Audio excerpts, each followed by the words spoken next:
And how are we feeling ahead of this one on Saturday night? How's the body? How's the mind?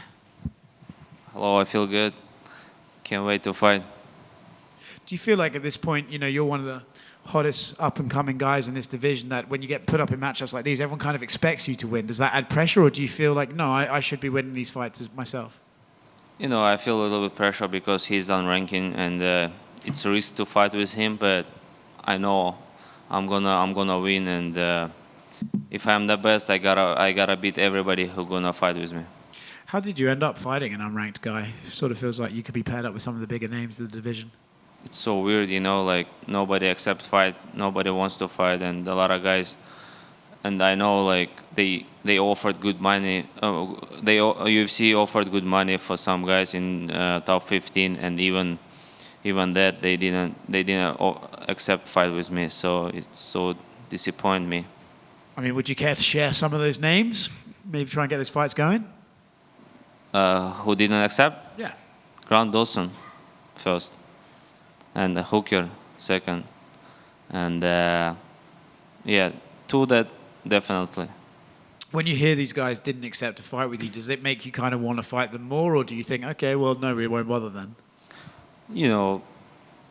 I said, okay, if you don't want to fight, I'm gonna fight with anybody. UFC knows like I'm that guy who gonna fight with everybody, and they offered like even unranking guy, not short notice. I said, give me Silva in May 6th, so I'm gonna fight with him May 6th. They said, no, he can fight in May 6th. He wanna be ready, and he wants to have full training camp. I said, okay, doesn't matter. Let's have all training camp, like full training camp, and fight with me. So, and I gotta keep winning, and one day, I'm gonna be #1 contender. So, and I wanna you guys put me. I'm gonna knock him out this Saturday and put me on top 5 because it's not my bad. Last time I fought with Damir Ismagulov. Damir Ismagulov is toughest fighter in our division. I won him, and you didn't even put me on one number high. Like I stayed in the same position. I was number 9. I stayed in number 9. It's like crazy. So it doesn't make sense to fight like this. So if I'm gonna fight this. If I'm gonna win this Saturday, I'm gonna stay the same rank. It doesn't make sense, But you guys gotta understand. You gotta understand. You gotta put me on top 5 because it's not my bad. I'm curious. I think most people who watch the sport can see you're obviously very, very talented. So does it frustrate you a little bit that you're not able to get up those rankings and get those fights? It's kind of stalling your career, right? You want to be up there at the top, and you're like, well, how can I not be? Is that not annoying? Yeah, I waste my time. So I just fought with Damir. He's a tough opponent. I thought, oh, if I'm gonna beat Damir, he's 5-0 in UFC. He didn't lose maybe 10 years or 8 years, and I beat him, and nobody talk about that, and I was disappointed, and I hope after this fight, I'm gonna get top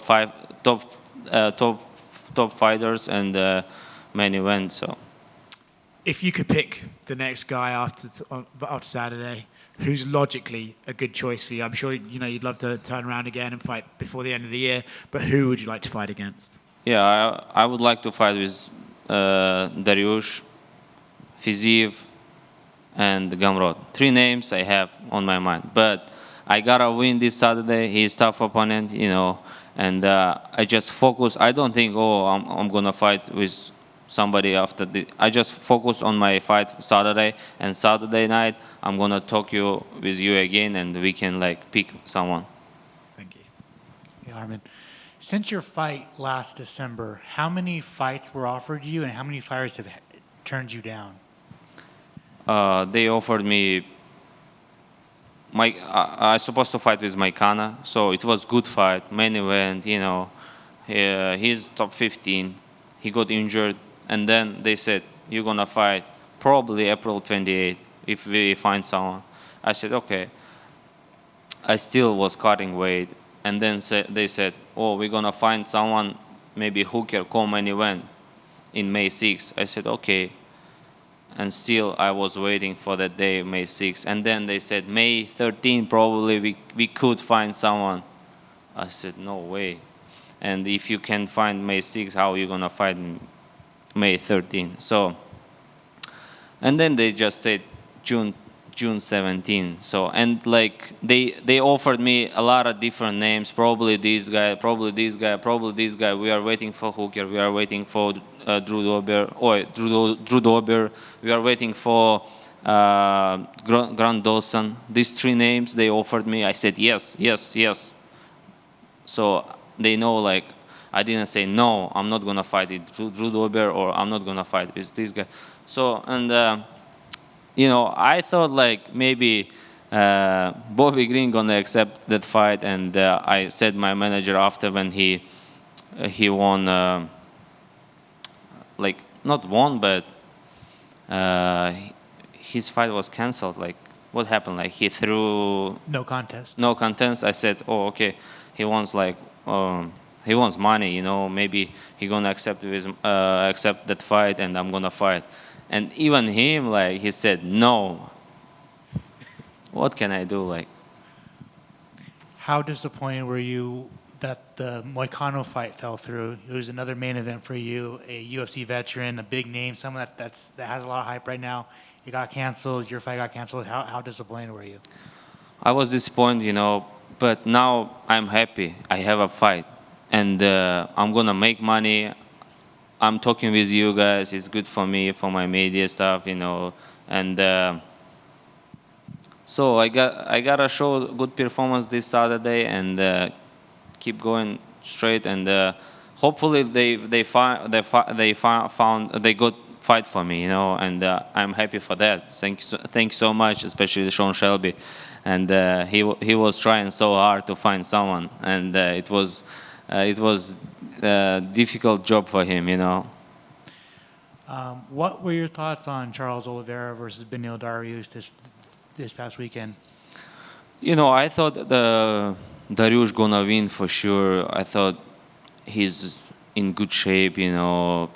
It his last chance, you know, on his life, I think, to be a champion, to fight with Islam Makhachev. Because if he won, he could fight with Islam Makhachev, and now he lost, and to go on the top, like to fight, to be in contender, it takes like 2 years, maybe 1 year and a half, you know, and he's not young like me.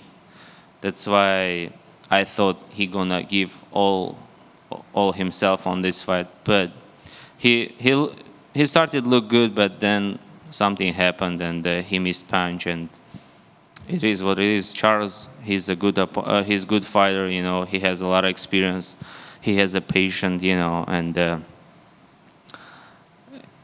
it showed like what level has Charles, you know. But for me, Charles, it's a present, you know. I'm gonna smash him easy, because his style, for me, it's the best style, you know. I heard someone say that you would like to win on Saturday and then turn around, fight in Abu Dhabi, so that your parents and family can watch you fight?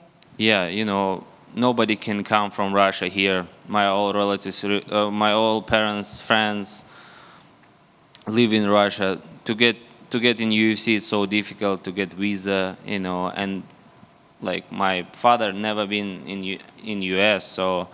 And I want to fight in Abu Dhabi, you know. He can come to watch, you know. It's like he gonna be happy, you know. It's super excited for me too, to see my family, to support me, to be close to me, you know, when I cut weight.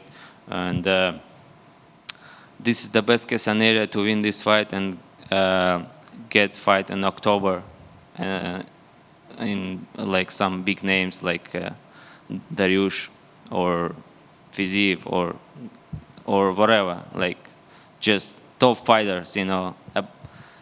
Yeah. Gotcha. Thank you. Thank you. Arman, over here. Out of those three names you mentioned, which one excites you the most? Dariush. Dariush. And I know you want to fight a higher ranked guy next. In case they don't give you that, would you still entertain a fight with Renato Moicano? To be honest, Moicano has very like, heart injured, like it takes a lot of time to recover, maybe like a year. I don't want to wait him. So for sure, if I'm gonna be in top 5 and he's gonna be close to me, guys, for me, like whatever, like I'm gonna fight with everybody, and if that fight makes sense, I'm gonna take this fight. And I know you mentioned him earlier, but Grant Dawson said not too long ago that both you and Silva were at ATT leading up to this, and that you were on one side of the mat and he was on another side, and he described it as weird. How would you describe this experience? For me, it's okay. For me, it doesn't matter. I don't hide my trainings or some like things. They can watch on my YouTube, like all my trainings or all my fights. It doesn't make sense. He can watch my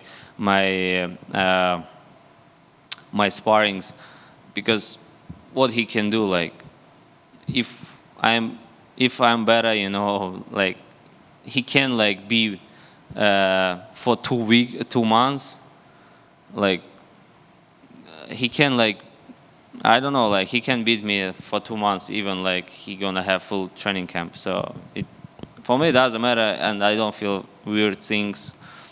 It's okay for me, I just train. I did my work, and we had a different coaches, so that's why I'm okay. And the UFC American Top Team is super big team, and there are a lot of 155ers, and hopefully there are a lot of different rooms, and you can train in one room, he can train in another room, and that's why it's okay. If it was like small gym, yeah, for sure it could be like very difficult to train, And some people may not know, but you actually did hockey for a while before Yeah. you started training. How was that transition like going into MMA from hockey? Yeah, I used to play 10 years hockey, and transition was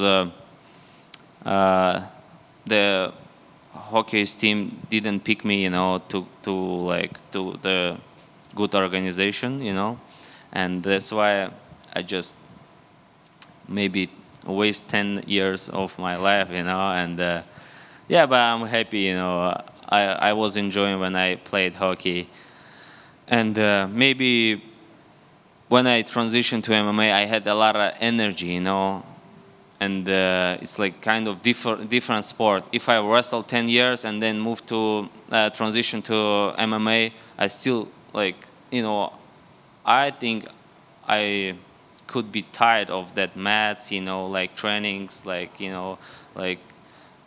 yeah, some bruises. But hockey is different, And did you ever get into any fights when you were playing hockey? Yeah, I was crazy, like, and I like fights, when I was kid, and I couldn't talk, too much. I wanted to like knock him out, like right away. So I didn't have patience, When I was kid, like I went crazy super fast, and I couldn't even speak. Like if someone like says some bad words to me, never I'm gonna talk to him. I'm like, yeah, just smash him, Thank you.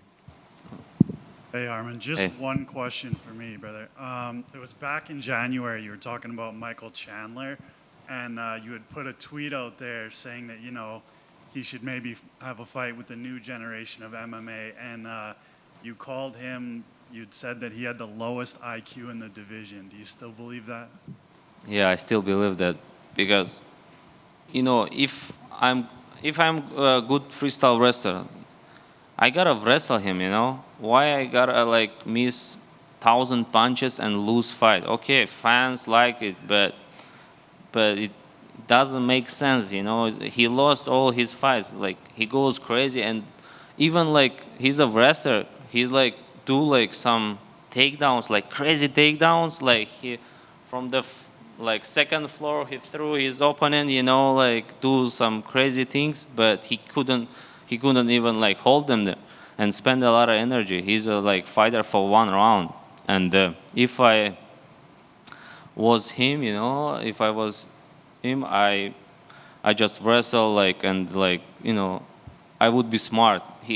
Because he is explosive, he has good wrestling, you know, good striking.